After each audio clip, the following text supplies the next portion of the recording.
The book of beginning, lesson 10, helping God when he doesn't need it. A lot of times we think we can be a help to God when I think he can handle it on his own. And when he needs us, he lets us know and we do what we can do.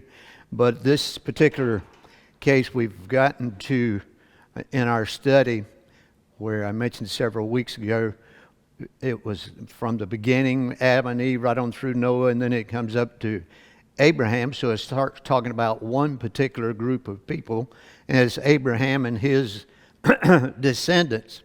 And so that's what we're continuing with today.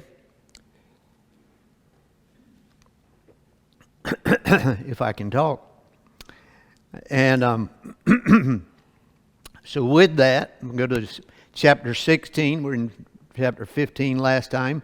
Chapter 16, verse 1. Abram's wife, Sarai, had not borne any children for him, but she owned an Egyptian slave named Hagar. Sarai said to Abram, "Since the Lord has prevented me from bearing children, go to my slave. Perhaps through her I can build a family." And Abram agreed to what Sarai said. Well, we've been through this story many times. You've read it many times. And I could have told Abram before that he was making a bad choice here. It didn't matter who came up with the idea. So anyway, they're trying to determine. Sarai has figured out a way where they can have children and they can have descendants. I said, there's a difference between here is the plan, Lord, please bless it, and what is the plan, Lord? And that's where we should be, is Lord, what's your plan? But what we do is we come up with our own ideas and our own concepts like they did, and they came up with a way to fix God's plan for him, and he doesn't need that. What had God told Abram about his progeny, about his descendants? What had he told him up to this point? And I'm going to give you the two scriptures. 12th chapter and the 15th chapter. 12th chapter says, "I will make you into a great nation. I will bless you. I will make your name great, and you will be a blessing." Do you notice what's repeated over and over again? He says, I will, I will, I will. He didn't say, Abram, if you can give me a little help, if you and Sarai can give me a little help, we'll make you into a great nation. He didn't say that. In chapter 15, he says, "Now the word of the Lord came to him, this one will not be your heir." He's talking about his servant. We talked about it last week. "Instead, one who comes from your own body will be your heir." So twice here he's told him it's going to be a descendant of yours. Now, how old was Abram when he left? And when God first spoke to him and he left to go to the land of Canaan, he was 75 years old. And a few years have passed between then and now. And the way we are in our society today, we think 2 or 3 days is a long time. But this has been several years, so I can see how sometimes they get impatient. So anyway, back to 16:1. Abram's wife Sarai had not borne any children for him, but she owned an Egyptian slave named Hagar. Sarai said to Abram, "Since the Lord has prevented me from bearing children, go to my slave. Perhaps through her I can build a family." And Abram agreed to what Sarai said. She was not Sarah yet. He should have known it was a trick all the time. I've got down here the law codes of that day. I don't know if you ever heard of Hammurabi's law codes, some of the oldest law codes there are. He had like 282 or something like that of law codes he came up with. And with the laws of that day, it was permitted that if a woman was barren, could not have children, that she could give her slave girl. That was the law of the land at that particular time, and the children that the slave girl would bear would belong to the woman, the wife. In this particular case, Sarai is who it belonged to. This was not the law of God. This was the law of man. It was not uncommon at the time. What then was the problem? What was the problem with giving Hagar to have children with Abram. It wasn't God's plan. It wasn't what God had told him. As God had made a promise, it had to be a son of promise. So, Abram's wife Sarai took Hagar, her Egyptian slave, and gave her to her husband Abram as a wife for him. Verse 4, he slept with Hagar and she became pregnant. When she realized that she was pregnant, she treated her mistress with contempt. Then Sarai said to Abram, now look what she said, you are responsible for my suffering. In other words, she said, it's your fault. It's your fault. I put my slave in your arms, and ever since she saw that she was pregnant, she has treated me with contempt. May the Lord judge between me and you. He's in a, what kind of, he's not in a, it's called a no-win situation. I can tell you, regardless of what happened, Diana would not tell me to take her servant girl and have babies with her servant girl. I can tell you that up front. I don't even have to ask her. I don't have to examine that any closer. I can tell you that wouldn't happen. Abram should have known the same thing, although the customs were different back then. Sarai first, she blamed God for her not being able to have children. So it was God's fault. Then when Hagar gets pregnant, she blames Abram for the problem with Hagar. So Sarai's blaming everybody except herself. She's not taking any responsibility in any of this. I said, what was Abram to do now? What could he do? What kind of position was he in? She came to him and said, it's your fault. All this is your fault. You've messed it up. Now we got to straighten this out. So Abram replied to Sarai, here your slave is in your hands. Do whatever you want with her. Then Sarai mistreated her so much that she ran away from her. In the translation, that word where it says mistreated, if you see what I've got there, it was really tormented her. She didn't treat her very well, and Hagar ran away. So Genesis 16:7. Angel of the Lord found her by a spring of water in the wilderness, the spring on the way to Shur. He said, Hagar, slave of Sarai, where have you come from and where are you going? You think God didn't know? But he asked her. She replied, I'm running away from my mistress Sarai. Then the angel of the Lord said to her, you must go back to your mistress and submit to her mistreatment. The angel of the Lord also said to her, I will greatly multiply your offspring, and they will be too many to count. So, why would God tell her to go back? What was her protection under? It was under the Abrahamic covenant. If she was not with Abraham and Sarai and with the family, she would not be part of the family. She would not be under that covenant. She was, if you will, she was out from under God's protection in where she was. But God had made a promise to Abram about his descendants. He didn't say just your descendants by Sarai, but by your descendants. And you'll see that more as we get further into this. Sarai may have had good intentions in offering Hagar to Abram. Abraham might have had good intentions in what he did. It seems to me like he responded too quickly to that when she made a suggestion, but that's just me. The Bible did not shy away from describing heroes of the faith as flawed humans.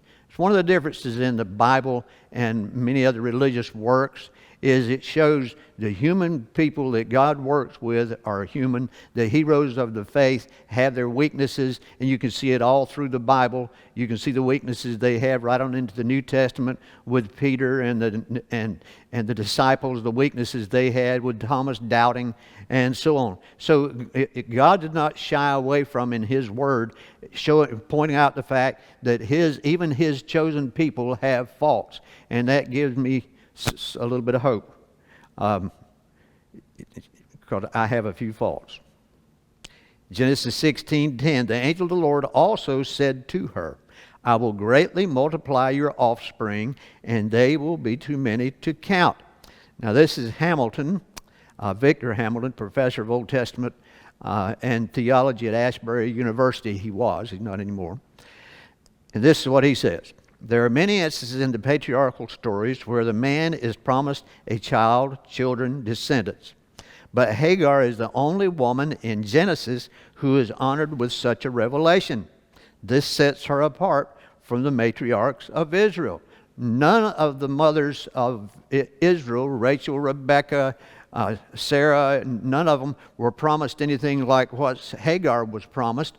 God was talking, although that this was not God's doing, this is not what God wanted, and Ishmael was not a son of the promise, still he had made a covenant with Abraham, and so he was fulfilling that covenant with whichever offspring he had. And it shows how in the Bible how set her aside different than anybody else, even the Jewish women in the Bible.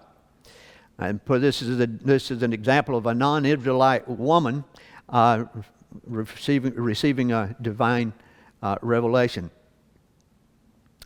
And the sentence I put down there, the Torah is concerned with all mankind, not just the Jew.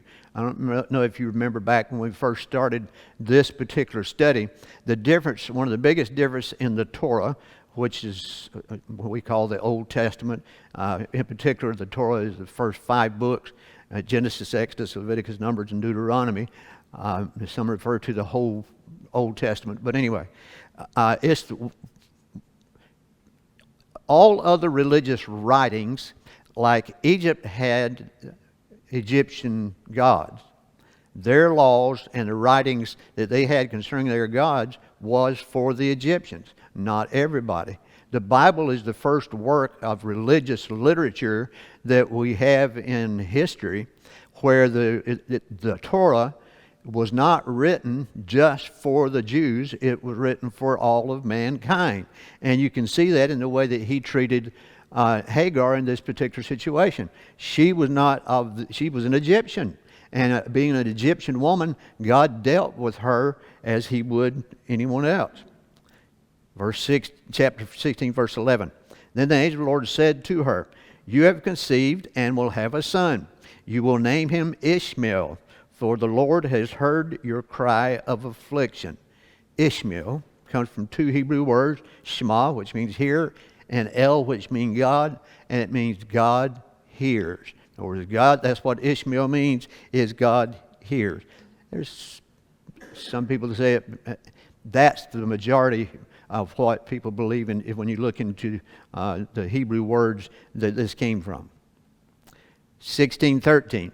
So she called the Lord who spoke to her, the God who sees, for she said, "In this place have I actually seen the one who sees me." That is why she named the spring a well of the living one who sees me.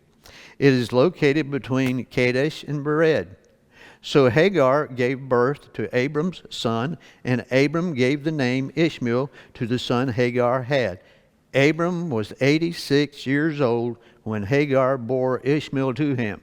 So how was Abram when he left to go to the land of Canaan? When God first spoke to him, he was 75, and now he's 86. So that was 11 years. He's been waiting 11 years for the fulfillment of what God had promised him in the 12th chapter and in the 15th chapter. So you can see why in human nature as we have it and as we know it, we'd be getting impatient. So here he has a son. Not the son of promise, but he has a son.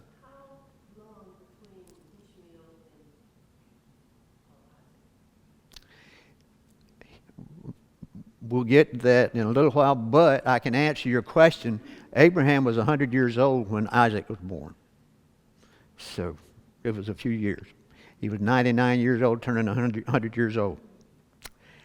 This chapter 16, verse 13, in one of the Jewish translations, it says it like this.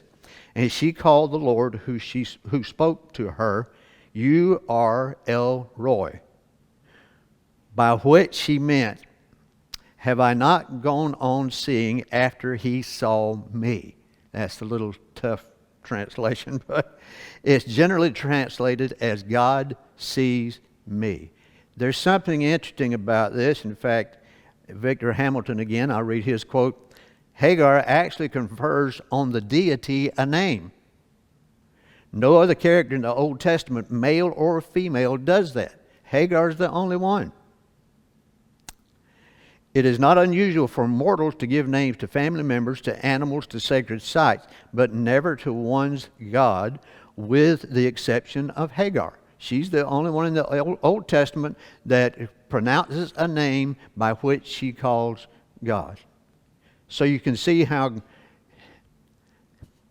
if God could have said, who are you, some Egyptian girl, to be giving me a name to call me by? I tell you who I am, and you call me by that name. He could, couldn't he?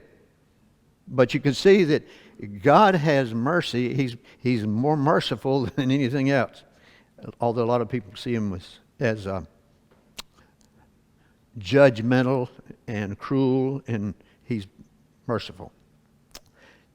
Another quote, the saga concerning Hagar, Sarai, Abram, and Ishmael was not God's idea, but Ishmael now fell under the protective custody of the covenant that God had made with Abram.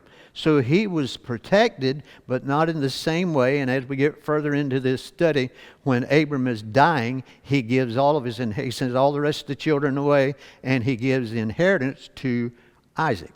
But that's a little ways down the road yet. Back in 25:1, now Abram had taken another wife. Oh, this is further in. I went forward to the 25th chapter because I want to discuss this a little bit along with what we're talking about here. Abram, after having a child with Hagar, after having Isaac with Sarai, with Sarah, he takes another wife who's Keturah, and she bore him Zimran, Jokshan, Medan, Midian, Ishbak, and Shua. This is after the man was he was over 86. He was over 100 years old. So I think he was pretty spry for his age. He died at 175. All these descendants were under the covenant. There's a lot of Jewish scholars that say Keturah was actually Hagar. After Hagar had been sent away, when Sarah died, he brought Hagar back, and they say he married her, and her name was changed to be Keturah. I don't know if that's true, and nobody knows. That's been around for centuries with a lot of you Jewish scholars, but not all Jewish scholars agree with that. But anyway, you can see that through this, the son of promise would be Isaac. The son of promise was Isaac. That's the one that he'd been talking about the whole time when he said about his descendants. His descendants would be through Isaac. So he was the son of promise. None of the rest of these sons were. Doesn't say how many daughters he had, but it said none of his sons were the sons of promise, but Isaac was. But all of these received blessings, and if you look at some of the names, you'll notice some of these as areas and people that lived around the promised land through the years, right on up through the Bible. As you're looking as the 12 tribes come back and so on, you'll see some of these areas around that particular area. So his protection reaches further than just them. And Psalm 103:8 says, the Lord is compassionate and gracious, slow to anger, and rich in faithful love. I'm glad he is. James 1:19 tells us, my dearly beloved brothers, understand this. Everyone must be quick to hear, slow to speak, and slow to anger. King James says slow to wrath, and then it says the wrath of man does not work the righteousness of God. In other words, our anger can't accomplish that much. We're supposed to be like God, and we're supposed to be slow to anger, and we're supposed to emulate who God is instead of being what human beings normally are. So how many years had it been that God had been dealing with Abram? Up until this time at 86 years old, it had been 11 years.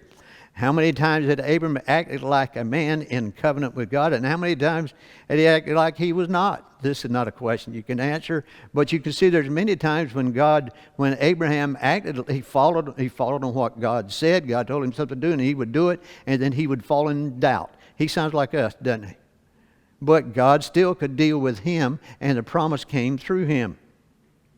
2 Peter 3:9 says, "The Lord does not delay his promise, as some understand delay, but is patient with you, not wanting any to perish, but all to come to repentance." What I want us to see out of this more than anything else in this lesson is that although God did not tell them, Abram, to have children with Hagar, once he did, those children were blessed. When he had children with Keturah, God didn't tell him to do that, but those children were blessed because of what God had promised Abraham. God can even take the mistakes that people make and make something good out of them. Any questions?